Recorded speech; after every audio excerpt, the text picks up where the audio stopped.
अभी हम पढ़ रहे हैं श्रीमद् भागवतम दशम स्कंद प्रथम अध्याय श्लोक 53। प्रसन्न वदनाम भोजो नृशंसम निरपत्रपम मनसा दूयमानेन विहसन निदम अब्रवीत। अनुवाद और तात्पर्य श्रील प्रभुपाद द्वारा। अनुवाद। वसुदेव का मन चिंता से पूर्ण था क्योंकि उनकी पत्नी संकट में थी, किंतु क्रूर, निर्लज्ज तथा पापी कंस को प्रसन्न करने के उद्देश्य से बनावटी हंसी लाते हुए वे इस प्रकार बोले। तात्पर्य। कभी कभी संकटकालीन स्थिति में कपट से काम चलाना पड़ता है, जैसा कि वसुदेव ने अपनी पत्नी को बचाने के लिए किया। यह भौतिक जगत बहुत ही जटिल है और अपना कर्तव्य निभाने के लिए ऐसी दोहरी चाल अपनानी पड़ती है। वसुदेव ने कृष्ण को जन्म देने के लिए अपनी पत्नी को बचाने के लिए हर संभव प्रयास किए। इससे सूचित होता है कि कृष्ण तथा उनके हितों की रक्षा के लिए दोहरी चाल से काम लिया जा सकता है। पूर्व घोषित व्यवस्था के अनुसार कंस का वध करने के लिए कृष्ण को वसुदेव तथा देवकी से जन्म लेना था। अतः वसुदेव को इस स्थिति से निपटने के लिए हर प्रयत्न करना पड़ा। यद्यपि सारी घटनाएं कृष्ण द्वारा पूर्व नियोजित होती हैं, किंतु भक्त को कृष्ण की सेवा के लिए हर संभव प्रयास करना होता है। कृष्ण स्वयं सर्वशक्तिमान है, किंतु इसका अर्थ यह नहीं कि भक्त को हाथ पर हाथ धरकर बैठ जाना चाहिए और सब कुछ कृष्ण पर ही छोड़ देना चाहिए। भगवत गीता से भी यही उपदेश प्राप्त होता है। यद्यपि अर्जुन के लिए कृष्ण सब कुछ कर रहे थे, किंतु अर्जुन कभी अहिंसक की तरह आलसी बनकर बैठे नहीं। वह युद्ध में यथाशक्ति लड़ने और विजयी बनने का प्रयास करते रहे।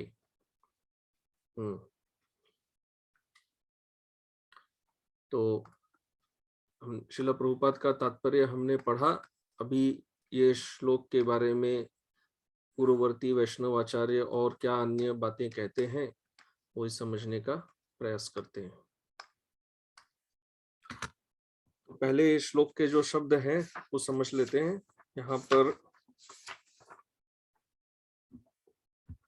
देव गोस्वामी कह रहे हैं, प्रसन्न वदन अम्भोजः, अम्भोज अम्भुज अम्भोजः।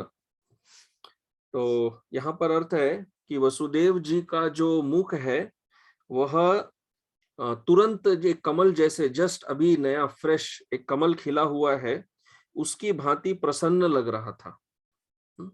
प्रसन्न वदन, वदन मुख, मुख प्रसन्न लग रहा था। किसके जैसा? अम्भोजः, एकदम अभी अभी खिला हुआ कमल है, फ्रेश, ऐसा लग रहा था। तो ये बाह्य दृष्टि से ऐसा लग रहा था। किंतु दूयमानेन मनसा, दूयमानेन मनसा अर्थात उनका मन जो है वो अंदर से अत्यंत दुखी था। बाहर से वो ऐसा प्रसन्न चेहरा, कमल के जैसा खिला हुआ चेहरा दिखा रहे थे, परंतु उनका मन जो है वह बहुत ही दुखी था।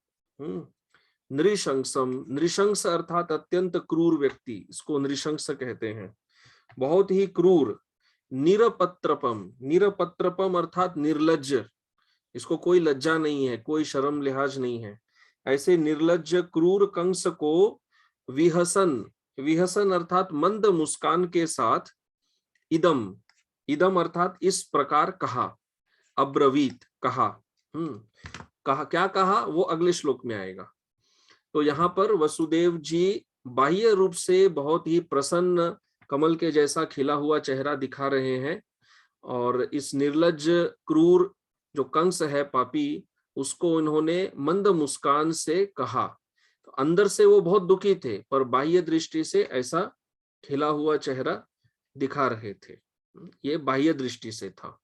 अच्छा, अभी यहाँ पे प्रश्न उठता है कि बाहर से इस तरह खिला हुआ चेहरा दिखाने का कारण क्या है?